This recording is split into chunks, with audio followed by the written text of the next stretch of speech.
For this project, we are focusing on retrofitting Swinburne's campus in Hawthorn. Across the site, there are scattered spaces that don't quite live up to their potential, areas that feel disconnected, inactive, and overlooked. Through our analysis, we identified 4 key issues. The campus lacks a clear public presence, many areas need stronger identity and activation, there's poor continuity between spaces, and several zones remain underutilised. Our proposal addresses these challenges through 2 main strategies. First, enhancing the public presence of campus buildings with a consistent visual identity. And second, improving spatial connections by activating these underused spaces to create a more engaging and cohesive campus experience. Looking at the existing Swinburne buildings, there's already a strong and recognisable visual language that defines the campus. Strong concrete facades and large glazed walls are common features, representing the university's focus on technology, innovation, and openness. The consistent use of red and black across buildings unifies the campus under a distinct and confident identity that clearly says Swinburne. Through our retrofit, we aim to strengthen this visual presence even further, creating a cohesive architectural identity that connects people to the campus before they even arrive, whether they're walking nearby or passing by on a train. Conducting a simulation using Tyflow to analyse what buildings are most prominently seen from the point of view of passengers on the train passing through Glenferrie Station, we have found that the northern facade of the AR, AD and BA buildings are some of the most visible to these passengers. Then, when visiting these buildings, apart from a few small signs or a little red wall, these buildings lack the Swinburne identity and don't act as landmarks of a University of Technology. The AR facade outcome builds directly on Swinburne's existing architectural identity. By replacing the solid brick wall with large glazed openings, the design creates a stronger visual connection between the interior activity and the public realm. Layered over this, the coloured perforated louvers reinforce Swinburne's visual identity. The new entrance also softens what was once a harsh, enclosed edge, opening up the entryway to improve visibility and remove a blind corner that promotes safer, more comfortable movement through the space. For the AD building's facade, we incorporated a series of undulating slats which flow passengers' eyes between the BA and AR buildings. Using slats to maintain the privacy of the AD offices, the top portion of the slats are black, while the lower portion are red, to further brand Swinburne as a cohesive campus. The BA building's facade features a series of perforated panels, offset from the building to create outdoor balconies within each floor, similar to the ATC building, connecting to the existing typologies within campus.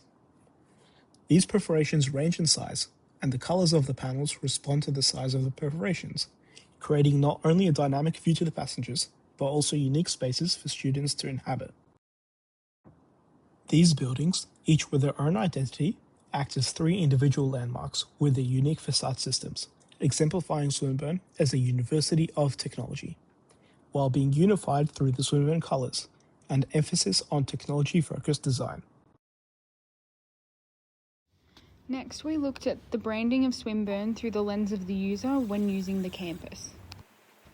Here is a space syntax analysis that looks at how the layout of buildings and streets affects the way people move, interact, and use spaces. It's a method that uses data and geometry to study the connection between spatial design and human behaviour. The blue on this Swinburne map identifies the underutilised space, whereas the red shows the utilised spaces. Through this analysis across the whole campus, we found there was quite a number of underutilised open spaces, laneways and entries. We have categorised these areas into 3 scales, being macro, meso and micro, as a way to bring identity and life back into the campus. This is the testbed site for our research as it encompasses these 3 scales. This macro scale strategy aims to implement areas for students and users to have a place to stay, as currently there's very little areas for this to occur. In this macro design for the courtyard space between AD and AR, it implements a canopy design to incorporate grass and outdoor spaces to sit.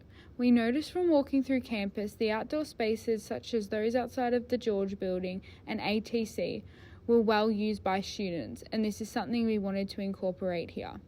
Although it could be assumed that the lack of activation could also be due to the lack of shelter, creating no places to stay during the wet days.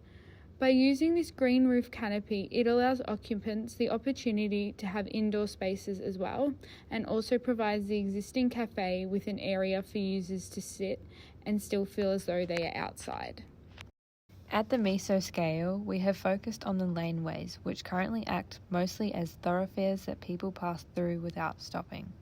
In this meso design, looking at the laneway outside of ATC, we wanted to transform the space into somewhere people can stay and engage in. From the road, there is a red ribbon that leads people in, acting as both a visual identity marker and a guide that draws you through the space. As it moves along the laneway, the ribbon shifts in function by becoming seating, storage, and shelter. It offers 3 seating options: single for individual study, paired study, and group study. And lastly, at the micro scale, we looked at the entrances, aiming to create a stronger sense of arrival. Looking at the entrance of AD, we have created an identity that stands out for the user, catching attention and guiding movement inwards. Inside the entrance continues as an exhibition space with shelving for display. In this case, the architecture cohort can display models within the architecture staff building. Overall, these strategies aim to strengthen identity across the campus by turning overlooked spaces into recognisable and functional parts of Swinburne.